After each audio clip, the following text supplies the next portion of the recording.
I went away for a while and went to school and spent some time in the Marine Corps, and then ended up moving back to Houston and getting back involved. And I've been part owner of Cornerstone since January of 2017. I'm the counselor for the Southside group, which is like a mixed group of some Kingwood, Sugarland, as well as families in the Houston area.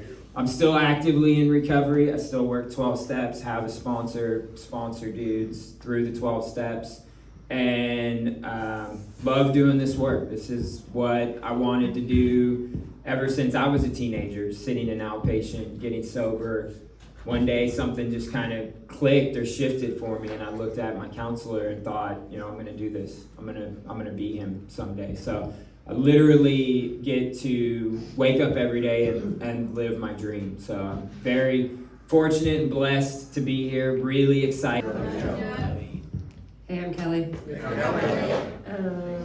We started a recovery process in 2018, came to Cornerstone in 2019. My daughter was in the program. We both awakened a year ago.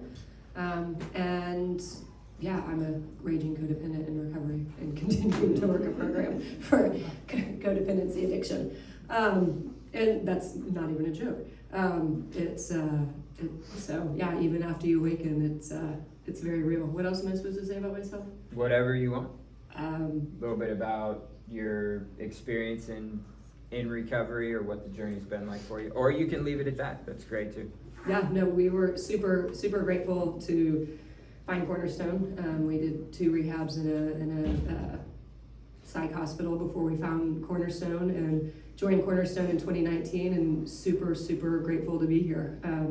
Came as with Emerson, but we pretty much dove into the program right away. She started in the she started with just outreach, the afternoon program, and about 3 weeks in was like, yeah, I need a higher level of care. And so we did the outpatient program, and then continued to stay involved, and then awakened, and it revolutionized our family from the inside out. And we definitely, everybody went to their corners, and it got ugly before it got better, and super grateful. And Emerson is doing very well. She's in Florida, working and thriving and not wearing pajamas every day.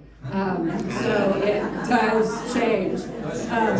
Miracles. No. In fact, I was visiting her in March 2 weeks ago, and I had to have her put shoes on in the barn. So no, it hasn't changed. So anyway, we're super grateful for recovery, and continue like Joe. I mean, same as Joe, we work a program. I still talk to my sponsor and am involved in another recovery community, you know, it's a continual part of our lives. Emerson and I were on the phone talking about 10th step last night. So for us, it is not. It's still a daily routine, daily process. So that's all I got. Love you guys. Kelly. Hi, I'm Sean. My sobriety date is October 28th, 2014. I got sober at 15 years old. I'm an alumni of this program. I'm now 23, and yeah, so I would, like I said, I'm an alumni of this program, but I also came back to work as a staff for several years. So I know kind of like, you know, the ins and outs of like both sides, I guess.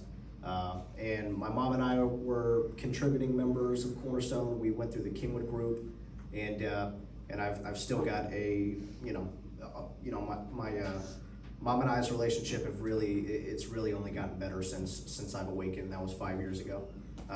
So yeah, that's basically my, obviously there's a lot more miscellaneous there, but nowadays I'm a full-time student at the University of Houston. I'm studying biology, so pre-med and kind of chasing a dream now. So I think that's basically all I want to say now. Yeah, thank you. Love you, man. Hi, I'm Rex. Hey, Rex. And I came into recovery in Cornerstone in 2017 with my son, and I awakened in last year, and I am a sponsor, and I continue to work a program. I don't have a sobriety date for my codependency because I lapse or relapse almost every day. Touche. But I do work a program every day, and my son dropped out honestly and respectfully from the program, and is not working a program right now. Love you, man. Really every time, No. okay. There's so many. I read that question a second ago. But the one that's sticking is the be brief, be kind, be gone. And it was a boundary for Emerson and I on both sides. So I guess you could say for respect, but I got pulled into conversation every time. The kid was really good about talking me out of what I was trying to tell her she needed to do, regardless of what that was. So setting that boundary of no is a complete sentence. This isn't a conversation, and from my end, I didn't need her to understand, right? The boundary was for both of us, right? For her to accept what I said and be, respect that this is what I'm saying. And on my end, that from the codependency side, I don't need to talk to her until she says that she understands. Like, more talking isn't gonna make it better. And so it was really a boundary for both sides, but that was, and then Joe's, be brief, be kind, be gone. Because I would talk and talk and talk and talk. And it wasn't working. And so just being willing to break that cycle from both sides was really our biggest boundary, because she likes to talk too. So. Awesome. Rex? The hardest boundary that I've had to give and do is around people pleasing. And every time that happens, every time I want to people please and hold a boundary, it's very difficult for me. Probably, if I had to pick one, it would be around my promise to give my son an education and pay for his education. And when it came time for me to say that I'm not going to pay for your education unless you earn the right to, earn that privilege to have that education paid for by working a program, being sober, and being honest and respectful. And he was unable to do that, and so that led me to need to hold that boundary for myself and say, no, I'm not going to pay for your school anymore. And that was really hard, and it continued to be hard because he would relapse. He would go back, and then he would relapse, and he would go back, and he would relapse. And having to say, no, I'm not going to pay for your school was very difficult for me. And anytime I feel like I need to please and hold a boundary similar to that is also difficult. Cool. Thanks, man. You want to talk a little bit about what it was like being the kid and the benefit of your mom drawing some hard lines?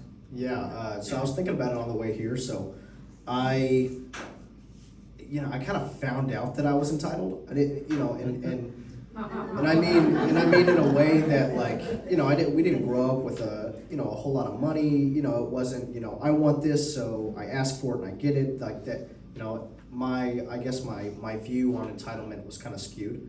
But yeah, I was always under the impression that, my parents can't kick me out because I'm a minor. I have to be here legally, and they're, all this kind of stuff. And, I had these defense mechanisms and well-crafted excuses, and, I'm ready to, die on this hill. I'm not getting kicked out. I'm not, but being on the receiving end of these boundaries early on, it was infuriating because I couldn't control it.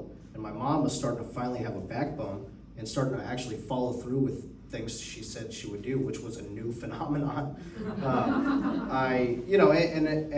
And as much as it made me angry, it also made me feel seen. Someone's actually seeing what I'm doing. Someone's watching my behavior. I'm being called out for things that I've been doing for years. These these unhealthy habits that have just become, commonplace for me are now being called out, and they're, my mom's now saying they're not okay, all this kind of stuff. So,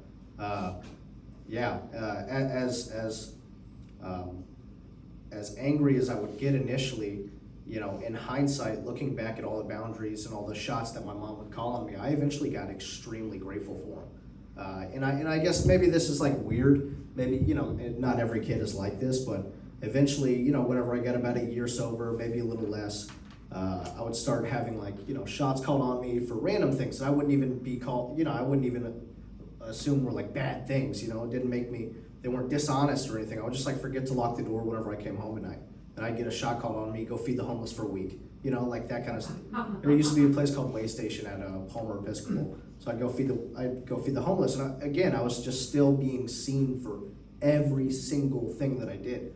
Because I am a wiggle room finding guy. If there's an easier way to do something, I will do it, and I will milk it dry. I will do whatever I can to, until I get called out. And it's gotten a lot better over the years, but so eventually I started being grateful for it, and there were times where I would kind of start calling myself out on stuff that my mom wouldn't see me do. I'm like, I just got to be honest because it's on my conscience. I forgot to lock the door.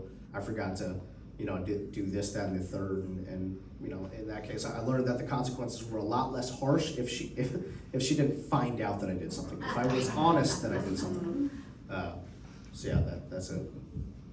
Cool. And I can confirm, as Sean's former boss, that he is a wiggle room finding kind of guy. And so I'm just gonna piggyback off of that real quick, and I'll keep it brief because those are some great responses. But the thing from the counselor perspective or the clinical perspective, the thing that I really want to impart on you guys is that one of the things that is going to have a positive impact on your family system or the relationships in your family long after you guys are no longer in Cornerstone or your kid is done seeing any counselor or whatever, is you guys as parents being able to have some real boundaries, being able to say no. Most of the time, by the time a parent kind of gets to our program, they're pretty beaten up and bloodied and bruised, and they've been in the battle, and their parenting self-esteem is all beat down. And so learning how to say no and mean no and do what we say and say what we mean is easier said than done. Simple maybe, but not easy for sure. But having those lines in the sand and being unwavering with them will hugely impact your kid and your family for years and years and years to come. And that's one of the reasons why parent-driven recovery, what we call PDR, that concept is so important. And we'll talk a little bit more about that because that segues into one of the other questions up here. What are the key benefits of parent-driven recovery? How can I see these? How can I see these benefits? Thanks, Shooter. You want to start with that one, and I'll check out these questions. Okay, I got a little bit distracted by Shooter. What are the key benefits? The key benefits of I think of Joe's analogy for so many times from climbers, right? It's not I'm going to tell these kids to go charge the hill.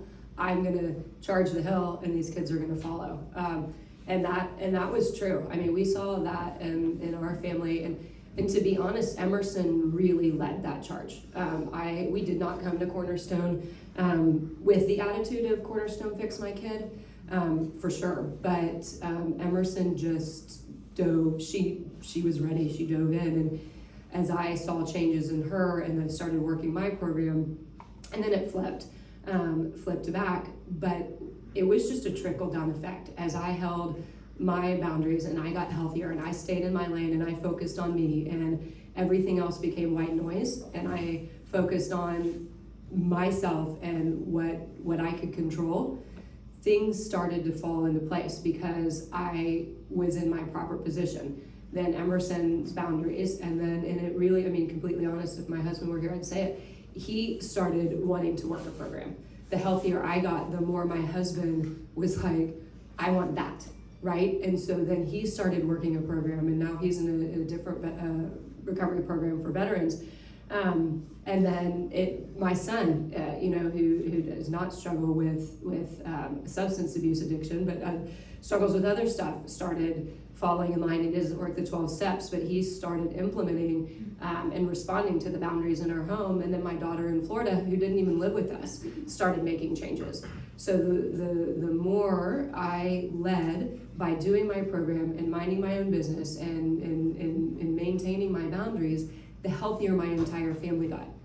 And I said it earlier, it got worse before it got better, right? Change is a difficult process. And it doesn't mean it's always perfect. I mean, it's still hard to hold boundaries, but it's critical because also of the shame and guilt, right? If we put these kids in and we say, you guys need to work a program and you guys need to go get this, it puts the problem on them, right? It points a finger at them and says, you guys have an issue, and if you would get your stuff together, we would be better. Well, that just compounds their shame and guilt, and they are already feeling shameful and guilty, whether it's cutting or drugs or depression or anxiety. They already struggle. So we compound their problem, and it becomes super selfish of us to point a finger, and then we're asking them to do something that we're unwilling to do.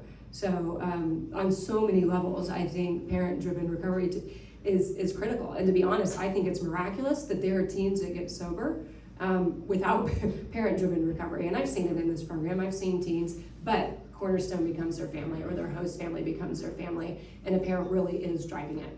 But it is key to the process, has been my experience, and it's a disservice to our family and our teens, but most importantly, it's a disservice to yourself to not get healthy, to not do what you're asking your teen to do, because it only serves to improve your life. So.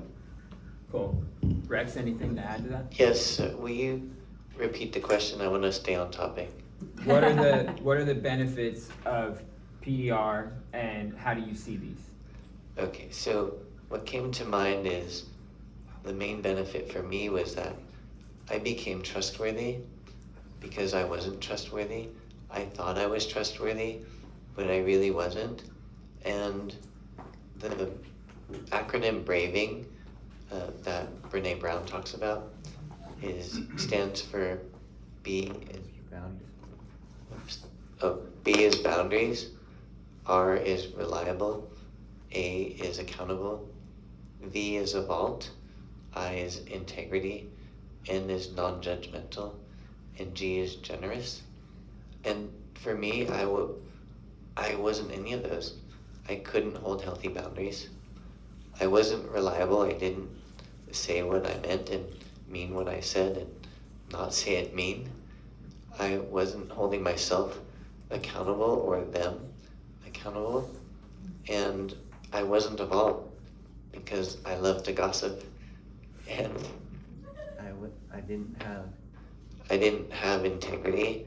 I wasn't choosing to do the right thing, even when no one was looking, and not choosing I was choosing what was fast, fun, or easy, rather than holding myself in integrity.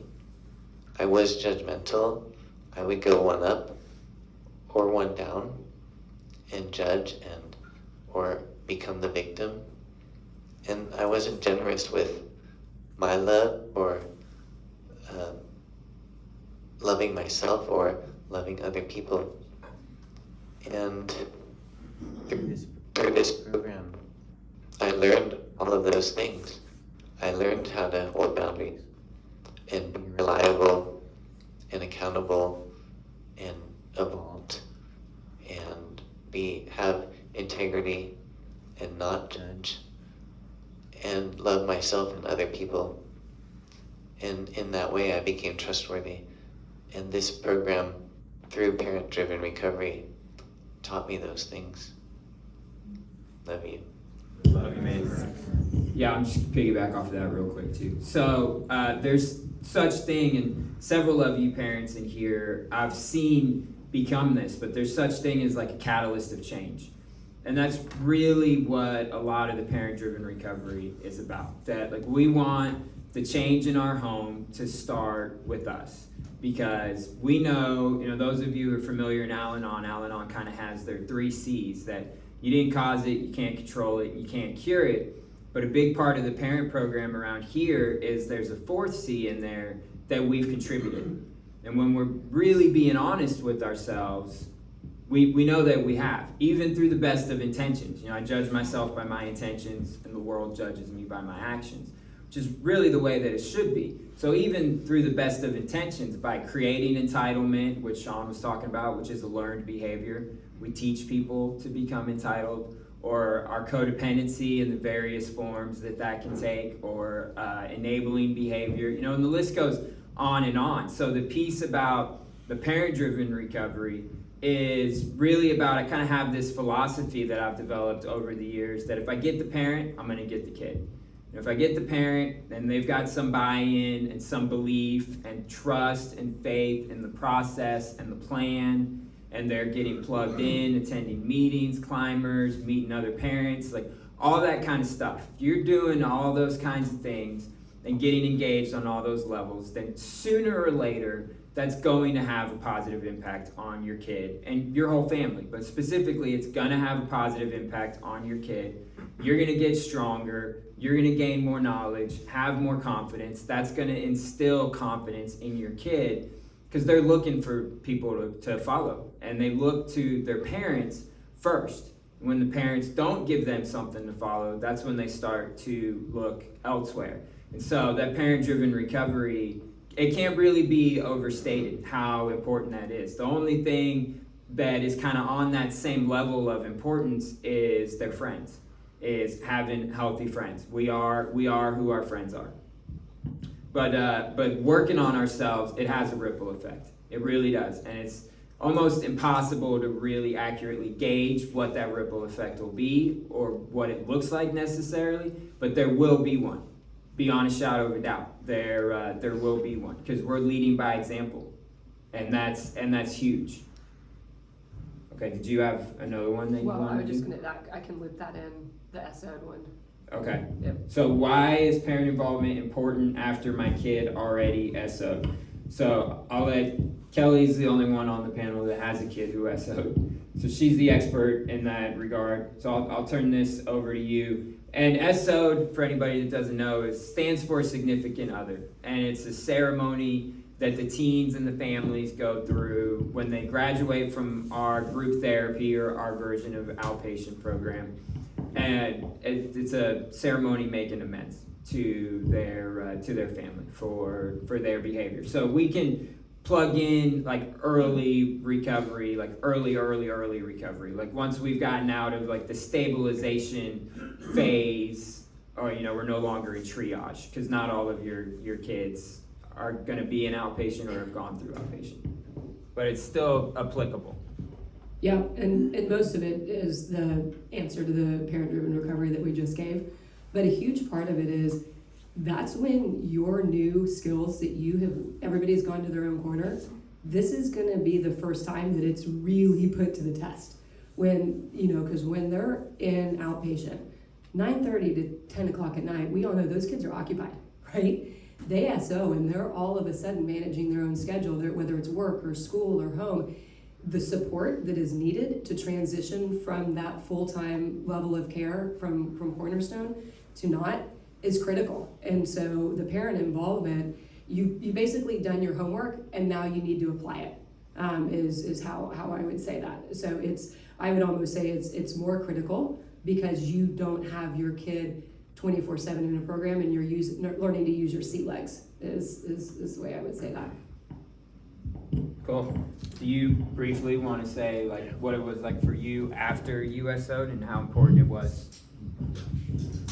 So it is equally important, if not, I don't know if it's more important, but it's definitely on par with, the parent-driven recovery or the parent involvement whenever your kid is a newcomer, whenever, the family's new.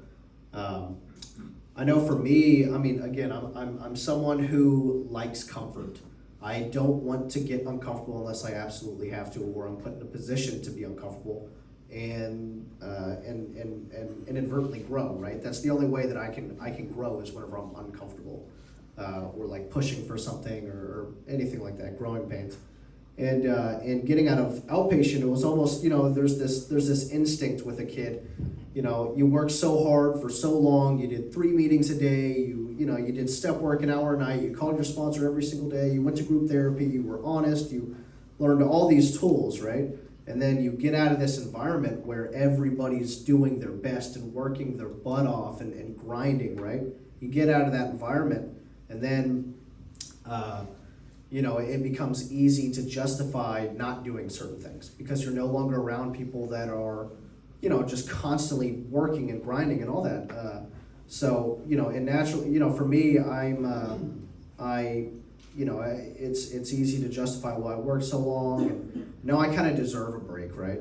Like I deserve to kind of chill out. I did, look at all these accomplishments I have. I have all these things under my belt, and when in reality, that's not at all what I did. I really had nothing under my belt. I just learned how to cope in the real world, right? I learned how to have integrity. I learned how to be honest. I learned how to be somewhere where I say I'm going to be. I learned how to be early. I learned how to be punctual, how to do all this stuff. That it's just tools to use in the real world. That's all it is. And now it's how easy is it going to be for me to apply this, right? Because I can talk a good game until I'm blue in the face, but really, whenever it comes down to it, will I be on time to work? Will I want to even get a job? Will I want to, it helped a lot for my mom to still just kind of be there and be like a little voice behind me, like, hey, go get a job or you're out of the house, and just little things like that. Like, it seems like, and it wasn't, I didn't ever perceive it as a threat, it wasn't like this looming thing over my head. I gotta maintain a job or I'm out of the house, she didn't use it that way, but it definitely still helped to know that somebody was there still watching, even though, my ego likes to tell me, well, I've grown so much, I've come so far, let me just relax. So, but that's not the deal after you. So, dude, I was totally picturing your mom like walking up behind you while you're like sitting on the couch, being like whispering in your ear, "Go get a job." Go get a house. I can see her doing that. All right, so why is helping my child considered a bad thing? Why do I have to stop helping my child? This is an interesting question. So, couple of things. One, at some point, if you want things to be different, you got to look at doing some different things. So if you're sitting in this room and you're really early on in this process, how helpful have you really been to your child? Like just as frank and blunt as I can be. Like people don't end up in rooms like this or treatment or psychiatric facilities or that kind of stuff like on accident. Usually when we end up in places like that, we're there for good reason. And I've seen so many parents come through the program and have to kind of go through that little bit of grieving process or the humbling of, maybe I don't know what's best for my kid right now.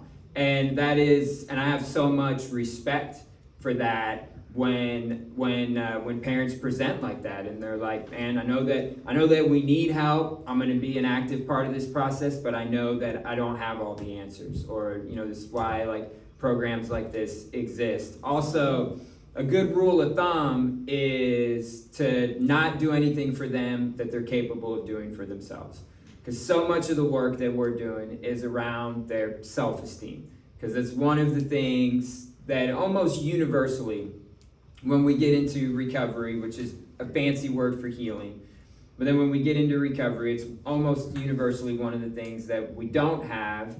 And so much of the work that we do is around developing healthy habits, building self-esteem, integrity, honesty. Because what we know about healthy self-esteem is that somebody who has some pretty healthy self-esteem is less prone to making self-destructive decisions or acting out in self-destructive behaviors.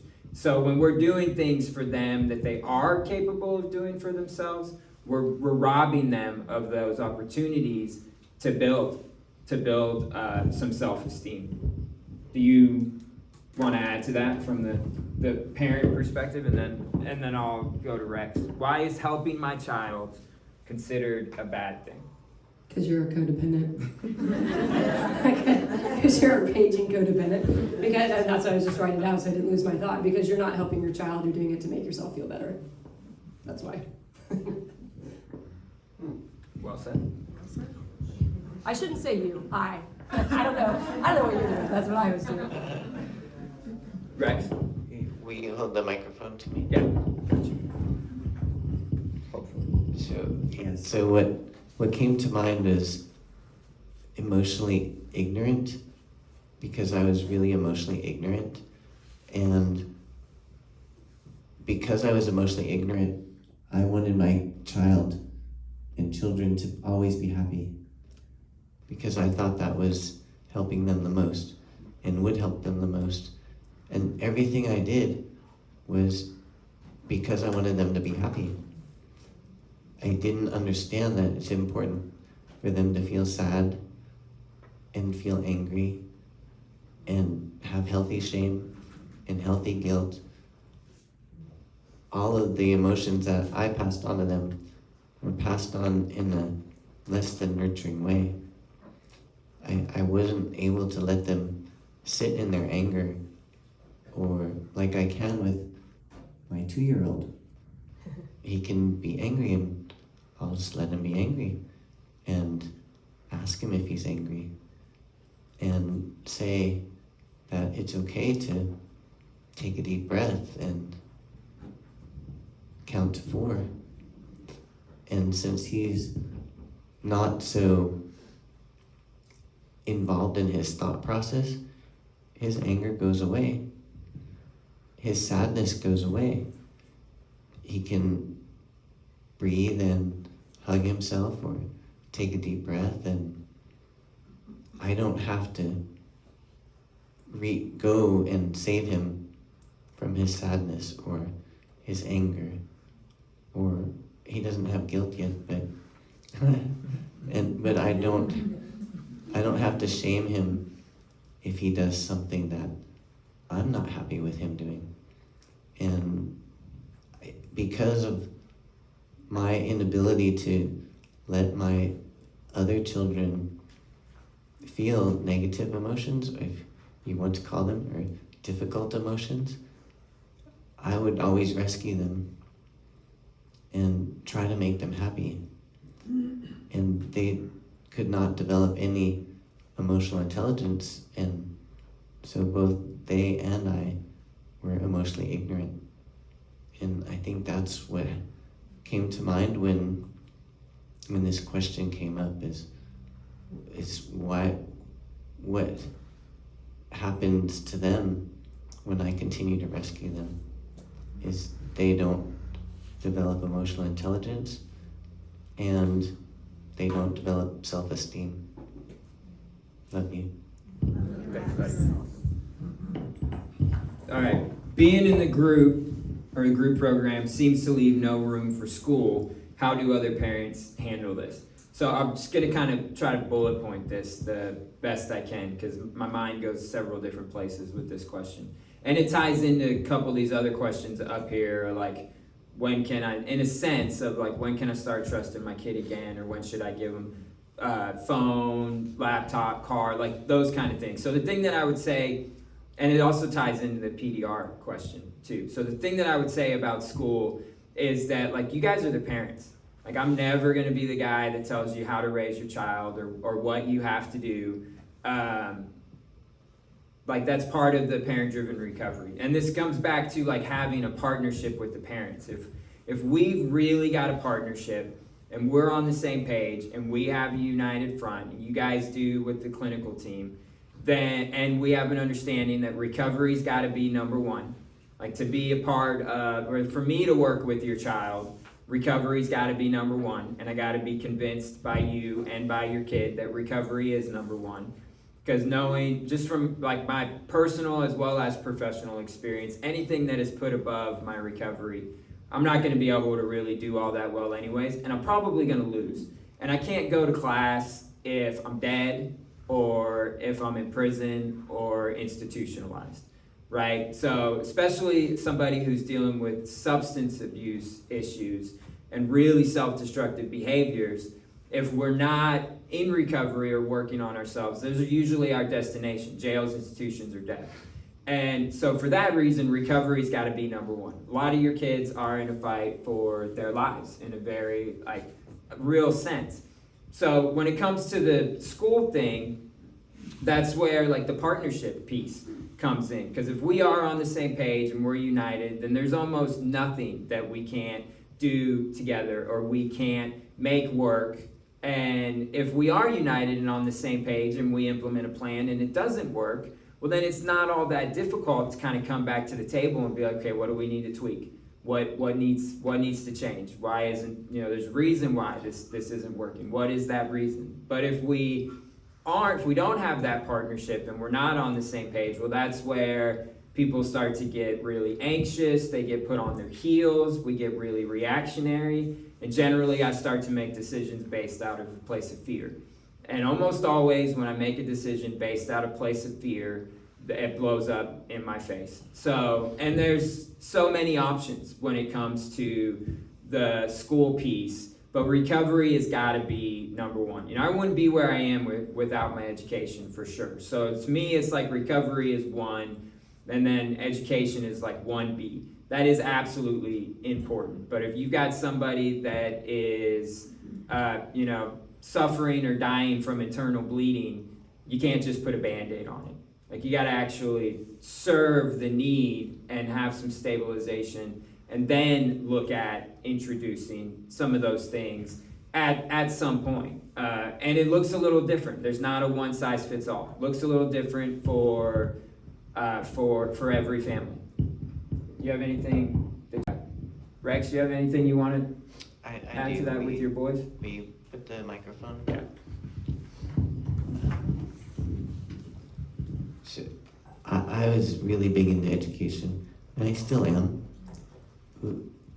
It was almost too forced, though, because it was so emphasized in my family, and I emphasized it for my kids. But when I look at the education that Cornerstone has to offer, I realize that outpatient therapy is a better place for them to get educated than the schools that they could attend. They read, they write, they talk, they have really meaningful discussions, and they learn so many valuable habits, and it's more valuable than, I think, a college education. What I've seen that the kids that have gone through outpatient learn is unbelievable. And when they get through that, if they choose to go on with high school or GED or a college education, then they will be better prepared for it. And that took me years in Cornerstone to come to that belief, because I only wanted them to go to high school, graduate, and then go to college. That just wasn't part of their plan. And the same with outreach is a really great education. We tried to do school, regular school or high school, but I don't, honestly, if it was up to me, I would have chosen OP over the high school combo outreach program. Love you. Love you. Thanks, man. And I just want to add one more thing to that, because it ties into the winners concept. Winners, somebody who's good for me, a healthy friend, and there's never really going to be anything more important for your kids than having healthy friends. And so that does come into consideration in my head when we're talking about school, because it's true in just about every school this day and age, that and even to a large extent was when I was in high school. But they're probably not going to find a lot of winners or healthy people in their high school. And remember that we are who our friends are, and that winners concept is so important in early recovery that kind of, when I think about it from that angle, like puts it in perspective for me in regards to school and their education. Because that piece isn't going anywhere. You know, like when I got sober, I was an outpatient for I think about a year or so, and I didn't do school while I was an outpatient. But when I got out of outpatient, I worked really hard, I had some self-esteem, I had a lot of ambition, and I decided, nobody decided for me, but I decided that I wanted to graduate high school on time. So I did 2 years of high school in a year because it was important to me to graduate when I was, quote unquote, supposed to. My mom didn't care. My mom was happy that I was alive, and pretty honest and had some integrity. It was like learning about some of those things. She wouldn't matter to her if I graduated a year later, but it was important to me. I wanted to do that because I had the ambition and self-esteem. Nobody could have forced me. What should I do if my kid fails a drug test or there's a couple different questions here. One has a false positive on a drug test, which has happened before, which is kind of a bizarre situation, but we've legitimately had kids eat poppy seed muffins and fail, I think it's for opiates which is crazy, but it's happened more than once. And we've also had lots and lots of kids that have failed their drug tests too. So I would say that I would take it really seriously.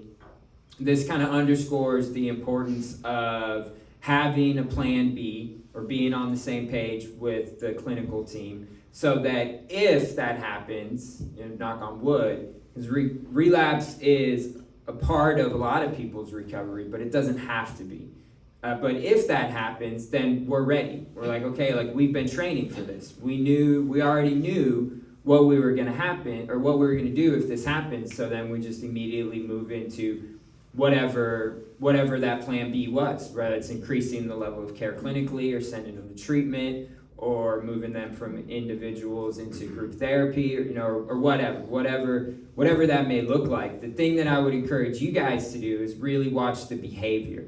Because we relapse in our heads long before we ever actually pick up. That's the very last part of the relapse. It's the engine that kills you, not the caboose. So you watch their behavior and if they're making eye contact, who they're spending their time with. I'm going to keep coming to that because it's coming back to that because it's so huge. And it also gives you an opportunity to really use your boundaries too, and it tests you a little bit on how strong and firm your boundaries are. But it's not the end of the world. We've dealt with many kids over the years that have relapsed, and the ones that have done the best and have kind of bounced back from it are the ones where the parents were okay, well, pack your crap, leave my phone, leave the keys to my car, whatever, unless you're ready to hop back in. You drop the ball, you pick it back up. Relapse isn't the end of the world, but it is an indicator for us that there's something that needs to be tweaked. You have anything you want to? I think there was another. With that other question, what do I do with my kid relapses? It's an opportunity for growth, and having the plan B is critical. You can't wait until it happens to figure out what you're going to do. Right? It may or may not happen, but you have to have a plan beforehand, and not compounding the problem by throwing shame on it. Right? We all make mistakes. It's like Rex said earlier. Right? As a codependent, I relapsed this morning because making breakfast for my kid, even though he's capable, and I really felt like he needed breakfast before I left, right? And that sounds ridiculous, but the reality is so not shaming them for it, right? It doesn't mean they're a failure. It doesn't mean they're not using their tools. It means they're human, and they need more support. And we had the opposite. That question was, what if we had a false positive? I was so in denial that when Emerson had a false negative, I didn't do anything. I was oh, she's got a negative test, she's fine. Kid was smoking dope, and doing cocaine, right? It was, but I had the false sense of security because I chose to believe the false negative, right? Instead of doing what Joe said, looking at the behavior. So there's a lot of components of it, but for me, the key is not shaming them for the relapse, because we all do it every day in one way or another. And having your plan B set before you get there, because otherwise it's a big emotional drama that doesn't need to be an emotional drama. So. Cool. You got anything to add to that from your perspective? Not really. I mean, I would just. You don't have to. It's a false positive, and just test again. Yeah. Just do another one, and if that one's the same thing, then act accordingly. There's the plan B for a reason. Cool. Okay, how have you included all your family in recovery, including younger siblings? Oh, this is hard. I mean, the reality is recovery sucks on one hand. Not really in the long run, it's wonderful, but this is the hard stuff, right? The hard stuff is people lose. People my younger two sat at home. They sat on their, we brought them to groups sometimes, we brought them to functions, but it's just hard, right? It's a balancing act. It means that somebody has to give. But it all, that said, comes out in the wash, right? Because everybody is in the family. If you're working your program and you're doing parent-driven recovery, everybody benefits, right? And so yes, in the short term, if you're focused on the moment, it's hard. It's really hard. And I was talking with a parent this morning, that has a kid, and it's like, okay, how can we make them being at home a positive experience so I'm not feeling guilty about leaving them?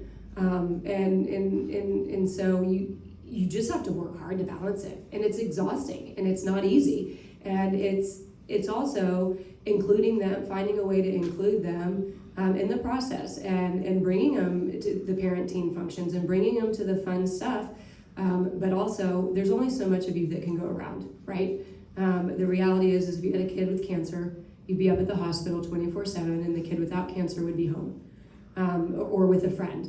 And accepting, that's probably the other part, right? Accept that that's part of their journey. Accept that their higher power has allowed for them that to happen at this point in their life, and that is part of what is shaping them to be who they are. And don't feel guilty about it, because if your higher power had a plan for you and your kid in recovery, they need to pick a plan for the kid that's kind of missing out on some mom and dad time right now. So, you get support from the group, talk to other parents that might have siblings and see if they're going to bring them up here and they can hang out. Or find a sitter. It's hard. I mean, it's not. There's no easy solution, but acceptance is your best friend in that regard, and not feeling guilty, and teaching them too. One thing we learn is that for the love of the group, right? And right now, their role for the love of the group of the family is having to give a little bit, and that's real life, right? And it stinks if you're the younger sibling and you're having to give, but you're also giving for the benefit of the group, which in the long run benefits them. So there's no easy. I wish I had an easy answer, but Harrison spent a ton of time. But what am I doing now? I move heaven and earth. I don't miss a baseball game if I don't absolutely have to. I'm at his stuff at school, right? It's part of what is. And I had honest conversations with him. Harrison, I hate leaving you. I hate doing this, and I wish it was a different way, but it's not. And so it's an opportunity for their personal growth. So that's all I got. Cool. Should consequences for shots be specific or subjective and situational? Rex, you want to start with that one? Sure. For me, they were very specific. When we first got into recovery, I came and Joe asked me for my shots, and I gave them to him, and it was 15 pages. Which I read about half a page of. And he wrote me back and he said, "That's a good first try." And talk to your sponsor and send me your next version. So ultimately, my shots became about 8 lines maybe, and it's work a program, be sober, be honest, and be respectful. I think that's 8 words. and my consequences became very open.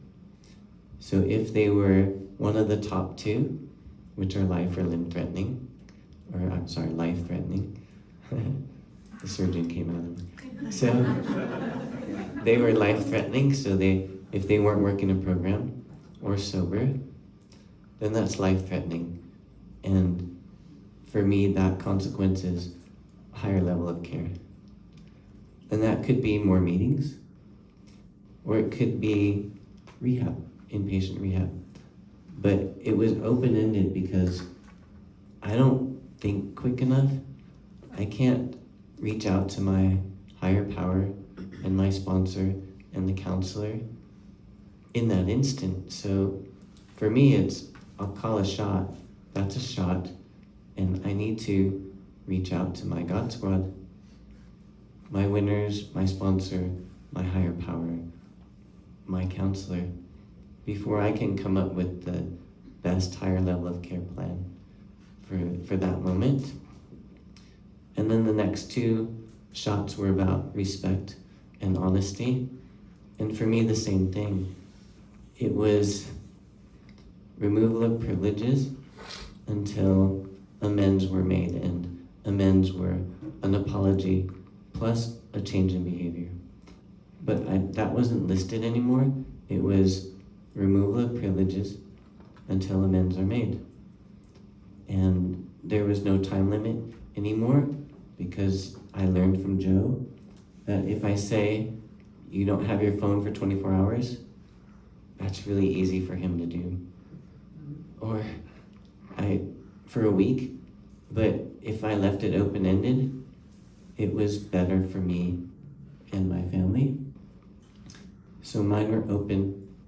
They weren't, but now they're very open, and they still are. I need to process them with my God squad before I can come up with the appropriate removal of privilege for our family or higher level of care. Thank you. Love you.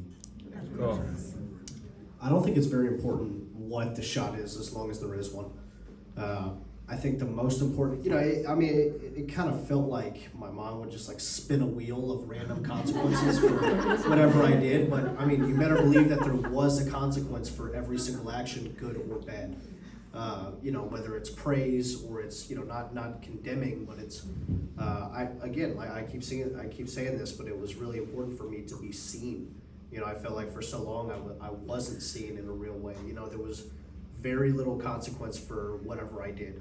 And if it was, my mom would very, very quickly backtrack because it would become uncomfortable, or I would kind of push back, or give her a reason why that doesn't make sense as a consequence, and whenever she quit listening to me and was just like, okay, well, I don't really care if that makes sense, but you're going to do it if you want to live here, or if you want to ride to outpatient, or you want to ride to school, or if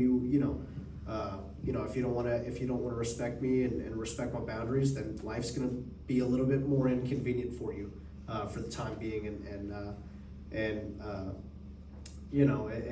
a time frame isn't even really necessary. It can be indefinite, or it can be, like I said, go feed the homeless for a week, no rides for a week, whatever it may be.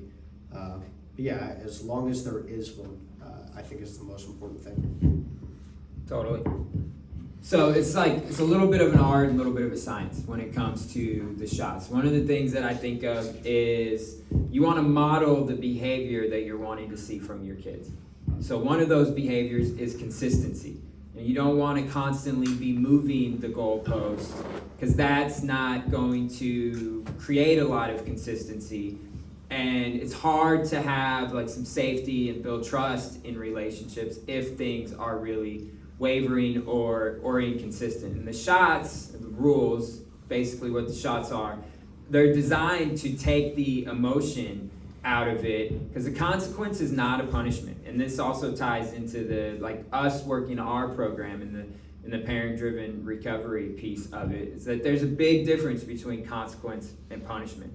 Punishment is all about my emotional reaction to something that you have done that has ruffled my feathers or upset me in some way. it usually breeds hurt, anger, resentment, misunderstanding, confusion, whatever. And it usually comes from a place of reaction and fear. And again, decisions that I make out of fear generally blow up in my face.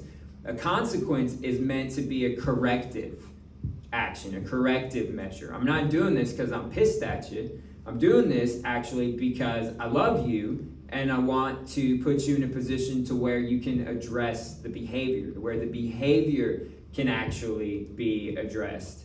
And the way to do that is through having simple, emotionless shots, and being unapologetic about it, because that's what we're trying to do, is we're trying to help them to curve the behavior, not just get them to do the dishes one time. If they're not doing the dishes, it's not about the dishes. You want to be able, and through our own process and working our steps with our sponsor and sharing in meetings and coming to climbers and things like that, we learned what it's really about. What's the feedback that we're getting? What is this behavior really telling me as far as where my kid is at, where they're at with their honesty, their integrity, their entitlement, their lack of gratitude, like whatever. And if you're really paying attention and looking for those things, then it's going to give you a lot of information on where to intervene and how to help your kids. So as far as like specific or subjective and situational, it's totally up to you guys how you want to do that, and you'll kind of learn, like Rex was talking about. You'll kind of learn as you get in there, if you're doing the work on yourself, what is effective for your family and for your kid. The way that I like to think of effective is it working?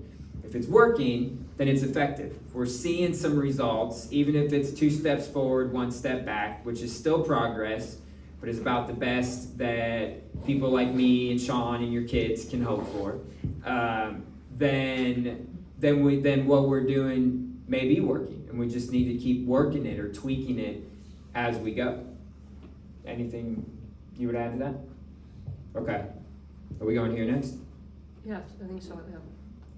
Okay. This is another interesting one where my head goes off in several different directions.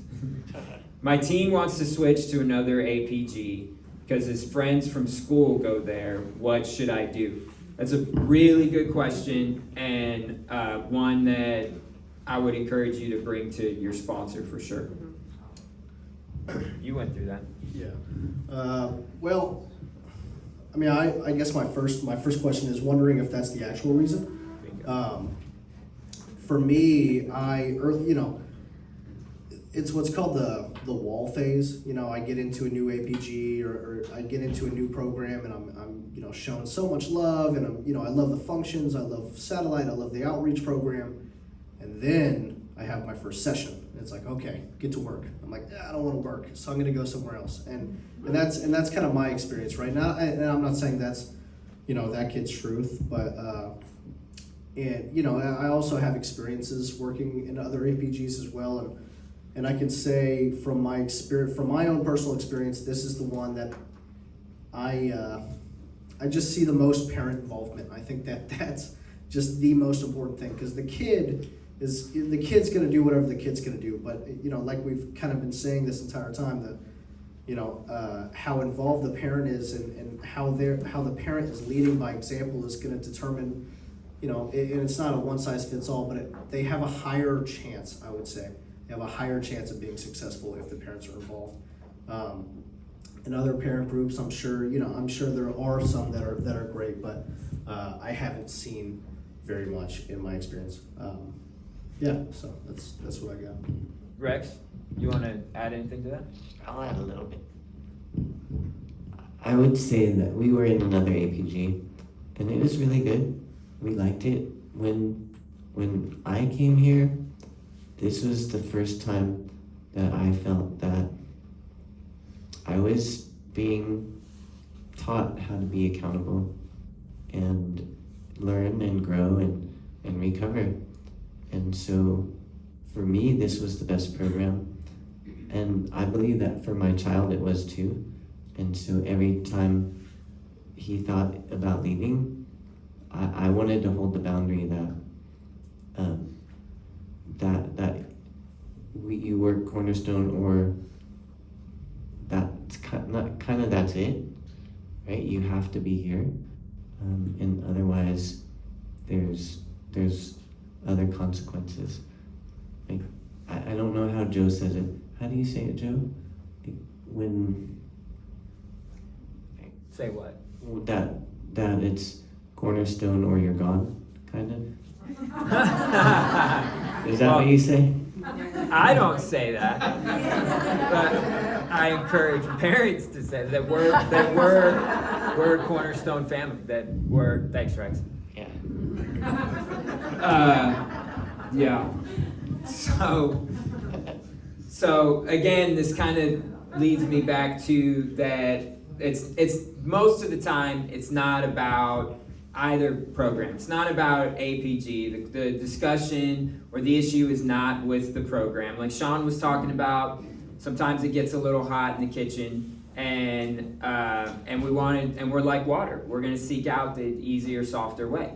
And I don't think there's ever been any kid that I've worked with where they haven't hit that wall at some point and wanted to quit or wanted to jump to another ship or whatever.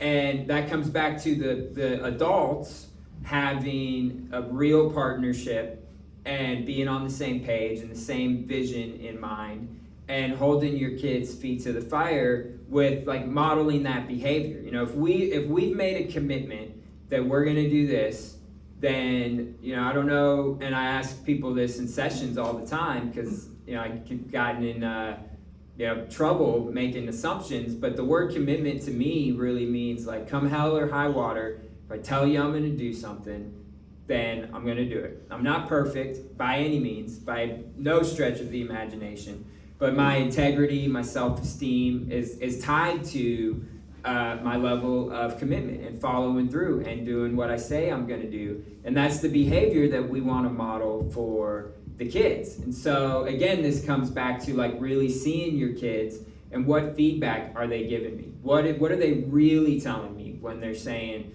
they want to go to another APG or whatever, that they've got some fear going on, usually it's some kind of fear, or there's some kind of emotion or feeling that they're stuffing, or almost anything that we could talk about would come down to an honesty issue. For us, our kind of working definition of honesty being that honesty is the freedom from self-deception, fairness in dealing with others, and the willingness to admit wrong. So somewhere in that description, you can almost find just about any issue that will arise. And so if we're working our program and practicing our principles, honesty, integrity, follow through, so on and so forth, then it won't be that difficult to kind of snuff these things out. And most of the time in that regard, it's just like a puff of smoke. The kid's like, well, I want to do this or I want to do that. And when the parent is like, great, well, that's not what we committed to. We all made a commitment. You're not in this alone. We made a commitment to this as well. We're entirely prepared to uphold our end of that bargain. So there's an empty bag by the front door. If that's what you want to do, go ahead and fill your bag with that crap and leave my home. And usually when parents respond like that, then the kids start stuttering. They're like, wait a minute, no. Because they want the boundary and they want to be held accountable. I talk about this a lot, but there's really three things that kids want to know. They want to know who's in charge, what are the rules, and will they be enforced. And when they know those things, not just believe, but they know those things, then that's really where the boundaries are created, and that creates some safety and some trust. And it's also just a really bad precedent to set one way or another. Rather a kid is leaving another group and coming here, or leaving us and going to another group. Either way that goes, it's really important that it's done, if it goes that way, and sometimes it does, that it's done with a high level of integrity, and that the adults are talking and the kid is not the one making the decision. whatever the decisions that are to be made, it's really important that it's on your terms, not your kids. That it's on your terms, that it's your way. You guys are the dictator. Being a part of the group, I'm the dictator. I can be benevolent, but I'm still the dictator. It's like, if you're gonna join my team, then you gotta be coachable. I'm the coach. And that's the same approach that I encourage the parents to have with their kids, that you're on my team. So I'm the coach. You gotta be coachable, kid. And if you're not, well, then that's why we've got plan B and plan C's and these other options, because again, it's about the behavior, and it comes back to it being about the behavior. Are we out of time? No, the cord was around your foot. Oh crap! It's okay. I blame Sean.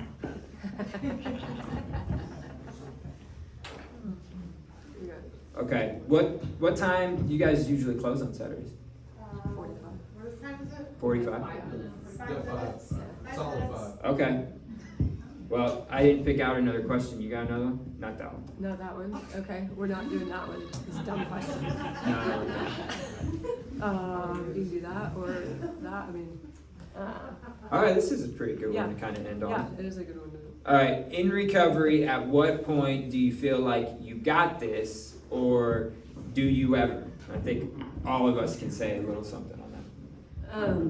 We got and I about should 5 minutes. restate, recovery doesn't suck. Sometimes the process of recovery sucks. Because I You have really, to embrace the stuff. yes, yeah, you do have to embrace the suck. I'm very, very grateful for recovery. You don't arrive. I mean, if a parent asked this question recently, like, when do you know? It's just, it's a process. I think once you've gotten to the point where you understand, the need for recovery, which has been said to us a bunch of times, recovery is just a fancy word for healing, right? You never stop peeling the onion. You just go from one layer to the next. It doesn't mean it's always hard. It doesn't mean that there's always a grind, but you don't leave that. I mean, if you think about cleaning your house, right? You don't stop doing the laundry. You don't stop doing the dishes. You don't stop vacuuming the floor. I mean, you might for a week because you take a break, but right, then there's a mess at the end of the week. It's the same thing. Like once you've I have come to understand, I'm really bad about using the word you today. Once I've come to understand that recovery is a lifestyle, you can not journal, you can not talk to your sponsor, but you realize you're drifting, and as we've said a bunch of times, you realize that you're glad you have that anchor because you've drifted and it pulls you back. But you never, no, it doesn't end.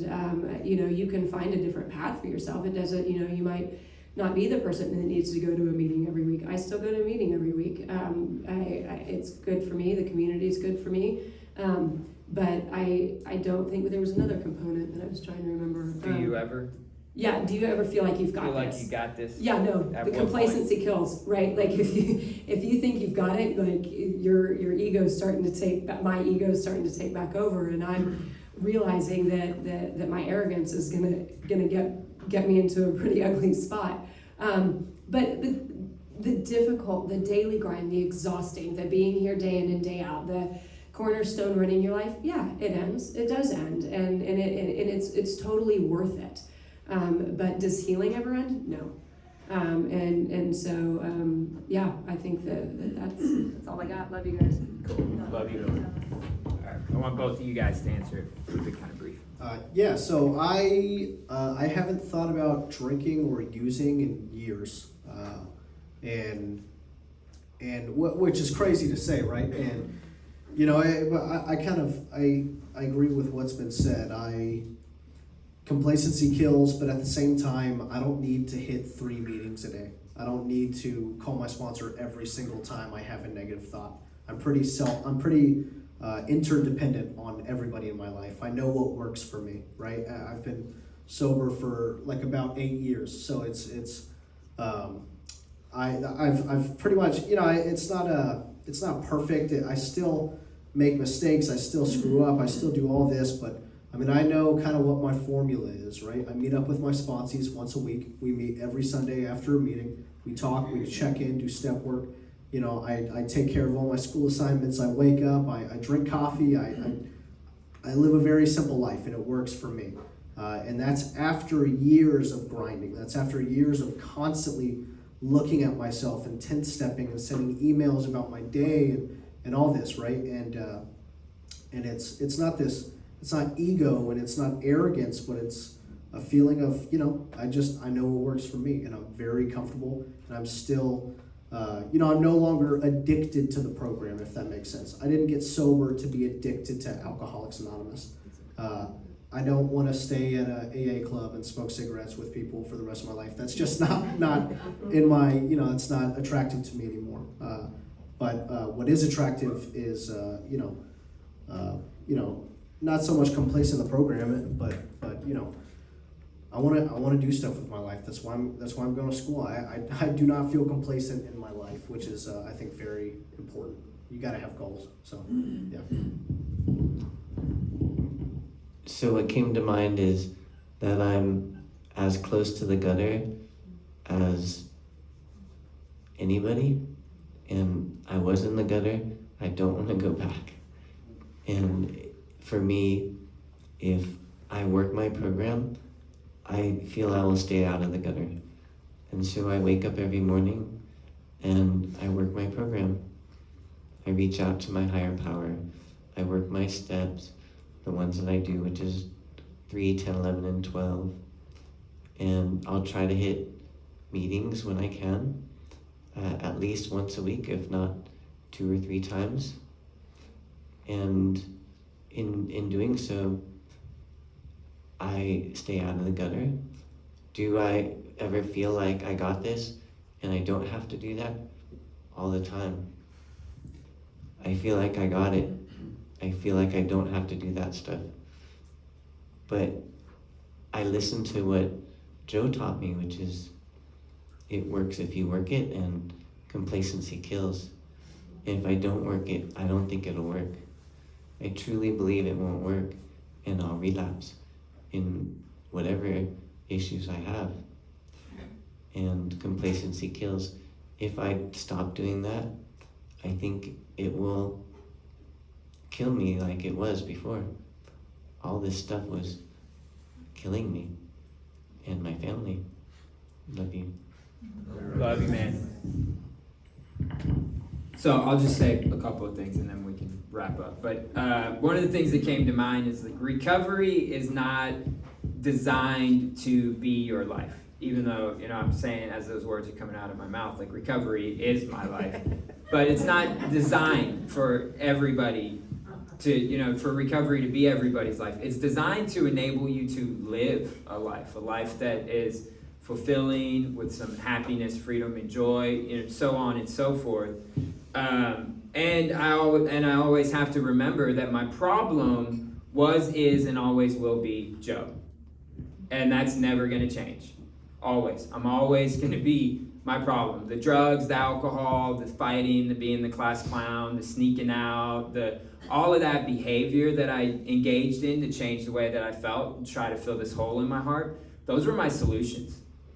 They weren't my problem. They were incomplete solutions and they didn't work for very long, and they for sure didn't fill that hole in my heart. But my problem is Joe. That's why, I've been doing this now a little over 24 and a half years, and I still work the steps. I still go to meetings. I still have a sponsor. My sponsor has 30 years sober. He still works the steps. He still goes to meetings, so on, and he has a sponsor, and so on and so forth, because my character defects aren't going away. They might not be as glaring as they were once upon a time, but my selfishness, my ego, my fear, my arrogance, the list goes on and on. Like, those are things that I'm hopefully going to be working on for the rest of my life. And it was never really about all that stuff, all the behavior. It was always about Joe, being my own worst critic, having really low self-esteem, not feeling like I fit right in my own skin. And I can still feel some of that stuff today, especially if I'm not taking care of myself. If I get laxed in my program, not that I'm ever going to be perfect, but it's that complacency kills thing. It really does. And complacency usually sets in when things are kind of smooth, when it's been okay for a little while and the boat really isn't being rocked or the kid's not on fire anymore. That's when you want to push the gas even harder and not let up, and in some cases not let your foot off their throat. Cool. Well, now we've got to be out of time. Yeah, no, we're Okay. 4 minutes. Okay. Over. Hey, that's not bad for me. My climbers crew knows that. All right, cool. Well, thank you guys so much for being here and allowing us to be able to serve in this capacity. Look forward to seeing all of y'all hopefully at the Awakening tonight. It's a very special day. So can we get a round of applause for these students?